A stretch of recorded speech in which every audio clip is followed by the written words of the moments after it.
Halo para penikmat kultivasi ganda dimanapun kalian berada, apa kabarnya? Semoga kalian semua baik-baik saja ya. Kali ini kita akan melanjutkan kembali alur cerita manhwa Sang Dewa Kultivasi Ganda episode ke-106. Dimana pada episode sebelumnya, meskipun permintaan dari Chusyu sungguh sangat tidak masuk akal, tapi San Xiao akhirnya mau menerimanya dan akan membayar Chusyu. Sehingga Chusyu langsung membebaskan para monster yang sudah masuk ke dalam jebakannya dan berkata kalau pembayarannya tidak boleh dicicil. Tusanya yang merasa berjasa dengan keberhasilan rencana Chusyu, dia meminta imbalan kultivasi ganda lagi dengannya. Dan Chusyu langsung menyetujui hal itu, lalu memintanya untuk menunggu di dalam kamar karena akan membicarakan sesuatu dengan Liu Hongyi. Chusyu pun menjelaskan semuanya kepada Liu Hongyi kalau dia sudah bereinkarnasi dan sekarang menjadi putra suci Taisu, sehingga Chusyu mengajaknya untuk pulang ke tanah suci Taisu. Tapi Liu Hongyi menolak tawaran itu karena jalan dao miliknya mengharuskannya untuk selalu mengembara. Lalu Liu Hongyi menunjukkan liontin tengkorak yang menjadi incaran banyak orang. Tapi Chusyu tidak merasa ada yang spesial dari liontin tersebut dan berniat untuk menyelidikinya terlebih dahulu. Akhirnya mereka pun memutuskan untuk berpisah. Lalu Liu Hongyi meminta sesuatu kepada Chusyu dan langsung menyosornya.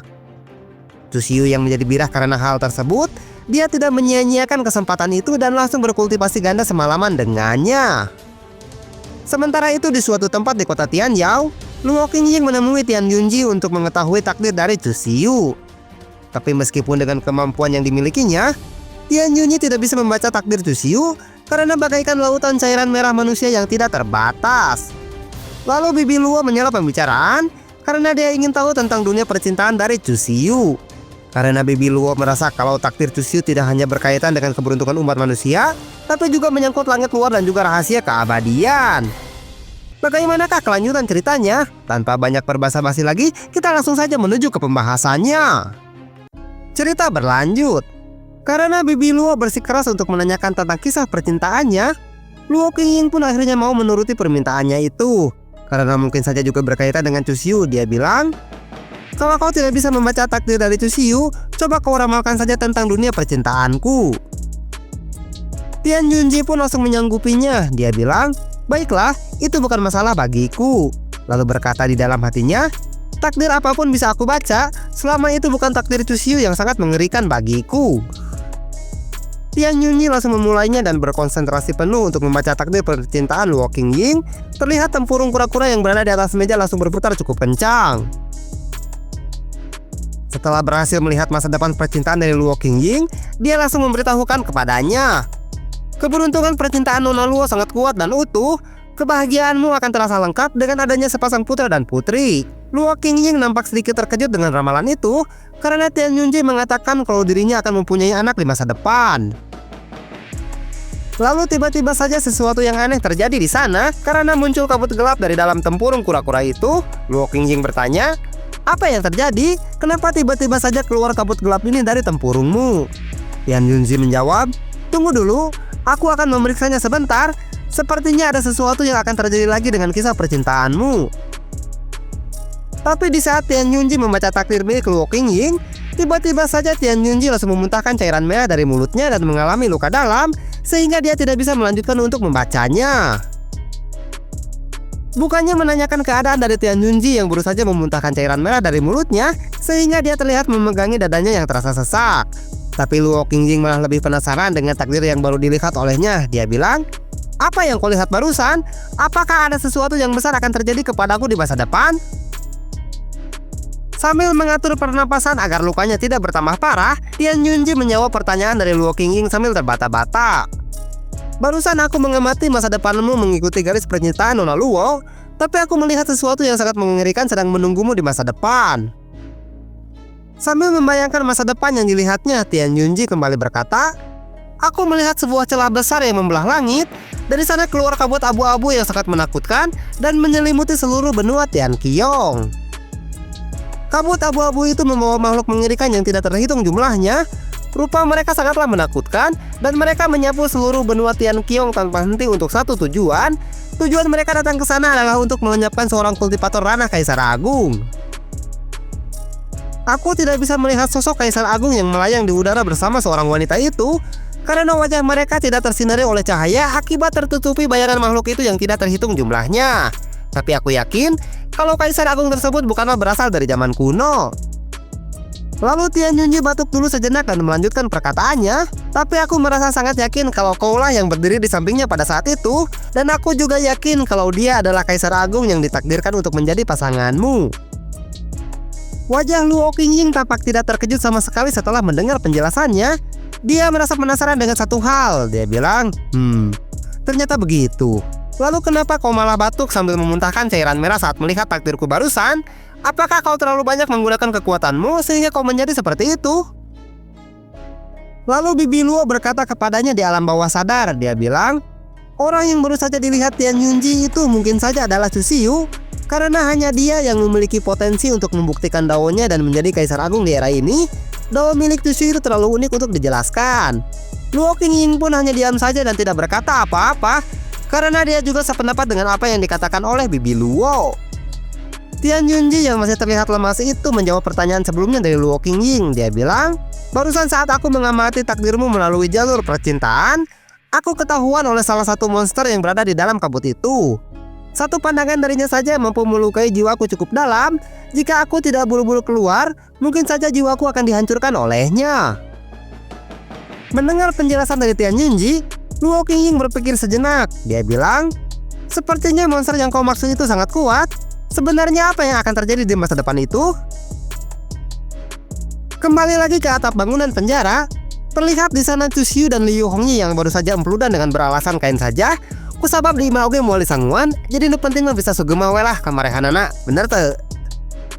Lalu Liu Hongyi kembali mengenakan pakaiannya kembali dan Chu Xiu langsung bertanya kepadanya, apakah kau akan pergi sekarang? Ini masih malam. Kenapa kau tidak tunggu saja sampai besok pagi setelah mempersiapkan yang lainnya dengan baik? Setelah mereka berdua selesai mengenakan pakaiannya kembali, Liu Hongyi pun menjawab, benar, aku harus pergi sekarang juga, karena aku harus menjadi lebih kuat lagi dari saat ini, sehingga di masa depan aku tidak akan menjadi beban bagimu. Chu Xiu kembali berkata, sebenarnya kau tidak perlu terburu-buru seperti itu, karena saat ini tidak ada yang bisa mengancam keselamatan kita. Lalu Liu Hongyi menghampiri Chu Xiu dan memegang wajahnya. Dia bilang, karena setelah aku menjadi lebih kuat, aku bisa bertarung bersamamu tanpa khawatir lagi malah menjadi beban bagimu. Chu Xiu pun terlihat cukup terkejut dan tidak bisa berkata apa-apa, karena Liu Hongyi sangat serius dengan perkataannya itu, sehingga Chu Xiu tidak ingin merusak momen tersebut. Lalu Liu Hongyi mengecup kening Chu Xiu sebagai tanda perpisahan mereka, yang membuat Chu Xiu menahan kata-kata yang ingin dia ucapkan kepadanya. Meskipun mereka baru saja bertemu setelah Chu Xiu bereinkarnasi, tapi mereka harus kembali berpisah untuk tujuan yang lebih besar di masa depan. Liu Hongyi tersenyum kepada Chu Xiu. Dia bilang, sudah saatnya kita untuk berpisah kembali. Meskipun pertemuan kita kali ini sangat singkat, tapi itu akan membuat pertemuan kita selanjutnya menjadi lebih berkesan. Apakah kau masih ingat? Itu adalah kata-kata yang kau ucapkan kepadaku dahulu sebelum kita berpisah. Karena tidak bisa membujuk Liu Hongyi yang sudah membuat keputusan untuk pergi, Chu Xiu pun langsung berdiri. Dia bilang, baiklah, karena kau sudah memutuskan untuk pergi, aku tidak akan menahanmu lagi. Aku akan membawamu keluar dari kota Tianyou ini dengan aman. Sebelum mereka berpisah, Chu Xiu teringat akan sesuatu. Dia bilang, oh iya, aku hampir saja melupakannya. Aku memiliki sesuatu untukmu. Untung saja aku mengingatnya, karena benda yang akan kuberikan ini sangatlah penting untukmu. Tentu saja Liu Hongyi merasa penasaran dengan apa yang akan diberikan oleh Chu Xiu kepadanya. Dia bilang, apa yang akan kau berikan kepadaku? Cepat katakan, jangan membuat aku merasa penasaran. Tapi Chu Xiu tidak langsung menjawab pertanyaan dari Liu Hongyi. Dia malah tersenyum saja tanpa berkata apa-apa. Karena Liu Hongyi terus memaksanya untuk bicara, Chu Xiu pun langsung mengeluarkan sebuah jimat. Dia bilang, aku akan memberikan jimat yang sangat berharga ini kepadamu. Dan jika di masa depan kau menemui bahaya yang tidak bisa kau hadapi, kau harus langsung mengaktifkan jimat ini, dan aku akan langsung datang ke tempatmu berada secepat mungkin. Liu Hongyi pun merasa sangat senang dengan pemberian dari Chu Xiu. Dengan nada bercanda, dia bilang, aku akan terima jimat ini dengan senang hati. Di masa depan nanti, mungkin akan tiba giliranku yang datang untuk menyelamatkanmu. Chu Xiu menjawab candaan Liu Hongyi dengan santai. Dia bilang, sepertinya kau harus belajar menerima kenyataan, karena hari di mana kau datang untuk menyelamatkanku tidak akan pernah terjadi. Tak lama kemudian Nona Qiao pun datang ke sana dan menyapa Chu Xiu. Dia bilang, Kakak Chusiu senang bisa kembali berjumpa denganmu. Chusiu pun membalas sapaannya dengan senyuman. Dia bilang, Kiao Kiao, sudah bertahun-tahun lamanya aku tidak melihatmu. Aku hampir tidak bisa mengenalimu karena kau sudah tumbuh besar sekarang.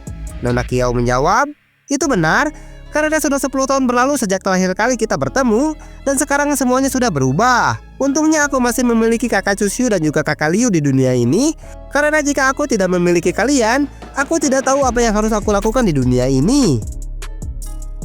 Lalu Chusiu bertanya rencana Nona Kiao ke depannya. Dia bilang, apa rencanamu ke depannya? Apakah kau akan ikut dengan Liu Hongyi untuk menjelajahi dunia ini? Nona Kiao menjawab, aku berencana berlatih dengan kakak Liu, jadi aku akan ikut bersamanya kemanapun dia pergi. Wajah Nona Kiao langsung berubah menjadi serius dan kembali berkata, pasti ada sosok yang kuat di belakang orang-orang yang telah melenyapkan keluargaku. Aku ingin menjadi lebih kuat untuk membalaskan dendam kedua orang tuaku dan juga kakekku yang telah menjadi korban. Setelah merasa cukup berbasa-basi dengan Nona Kiao, Chusiu memberikan sebuah cincin penyimpanan dimensi kepada Liu Hongyi. Dia bilang, setelah kita berpisah, aku tidak tahu kapan kita akan bertemu kembali. Hongyi, di dalam sini ada 100 juta Divine Stone, kau harus menerimanya. Ingatlah kalau mulai dari sekarang, kau tidak boleh bertindak gegabah saat menghadapi suatu masalah, dan apapun yang hendak kau lakukan, kau harus memikirkan cara untuk mundur terlebih dahulu. Liu Hongyi pun merasa terharu dan langsung memeluk Chusiu. Dia bilang, aku bukan seorang anak kecil lagi, jadi sekarang kau tidak perlu mengkhawatirkanku seperti itu. Aku pasti akan menjaga diriku baik-baik dan tidak akan gegabah seperti dulu saat mengira kalau kau sudah tewas. Lalu Liu Hongyi membisikkan sesuatu sambil malu-malu kepada Chusiu. Dia bilang, sekarang aku harus segera pergi, jaga dirimu baik-baik ya suamiku. Wajah Chusiu pun langsung memerah saat mendengarnya karena dia kembali menjadi birah dan ingin emplus dan ronde kedua, tapi di sana ada Nona Kiao, jadi Chusiu terpaksa untuk menahannya. Chusiu pun mengantarkan kepergian mereka berdua untuk naik ke atas perahu terbang karena Liu Hongyi ingin segera pergi dari sana sebelum dia berubah pikiran. Karena baginya terasa sangat berat untuk kembali berpisah dengan Chusiu yang baru saja dipertemukan kembali setelah sekian lama berpisah. Setelah naik ke atas perahu dan terbang menjauh, Liu Hongyi tidak kuasa menahan air matanya yang mengalir deras karena di dalam hati kecilnya, dia ingin terus bersama dengan Chusiu apapun masalah yang akan mereka hadapi ke depannya.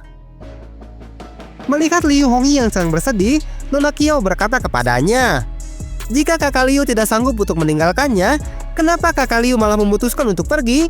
Liu Hongyi menjawab, dia memiliki jalannya sendiri, dan jika aku tetap bersamanya, aku hanya akan menjadi beban yang menghalangi jalannya. Setelah perahu terbang itu pergi menjauh, datanglah Luo Qingying ke sana. Dia bilang, ini pertama kalinya aku melihatmu seperti ini. Tampaknya sekarang wanita itu memiliki tempat yang lebih dalam di hatimu daripada sebelumnya.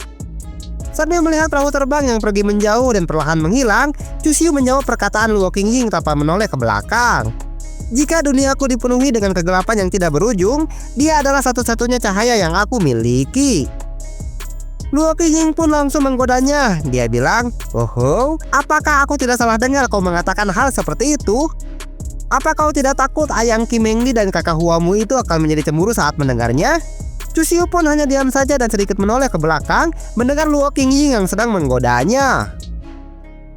Lalu Chusiu berbalik dan tersenyum kepadanya. Dia bilang, "Kakak Luo, tolong hentikan. Kau tidak perlu mengkhawatirkanku sampai sejauh itu. Ngomong-ngomong, aku dengar kau meminta Tian Yunji untuk meramalmu. Bagaimana hasil ramalannya?" Luo Qingying pun langsung membalas ucapan Chusiu dan sambil mendekat ke arahnya, dia bilang, "Adik kecil, kau tidak perlu khawatir dengan masalah dari kakakmu ini. Apakah kau tahu alasannya aku datang untuk menemuimu?" Lalu Luo Qingying memegang pundak Chusiu yang membuatnya merasa gugup. Sambil meneteskan keringat dingin dari wajahnya, Chusiu bilang, "Mana mungkin aku mengetahuinya? Lebih baik kau katakan alasanmu datang untuk menemuiku." Luo Qingying pun langsung berbisik dengan nada penuh intimidasi. Dia bilang, "Sejak awal kita sudah sepakat kalau kau harus membuat si gadis putih untuk jatuh cinta kepadamu, tapi ternyata kau malah berani menipuku. Sepertinya kau sudah merasa kenyang karena memiliki makanan untuk dimakan setiap saat." Mendengar itu, keringat dingin semakin bercucuran dengan deras dari wajah Chusiu karena Chusiu malah membuat kesepakatan baru dengan Bibi Luo dengan mengabaikan kesepakatannya dulu dengan Luo Qingying dan ceritanya pun bersambung. Waktu Tasep, ending yang sangat membagongkan sekali ya pemirsa. Oke lah, tepang deh jeung dewek di episode selanjutnya. Terima kasih banyak bagi yang telah menonton video ini dari awal sampai akhir. Terus dukung semua channel Jago Ngora agar kami bisa tetap berkarya di masa depan. Maju dan berjayalah terus Jago Ngora Curhat Lovers.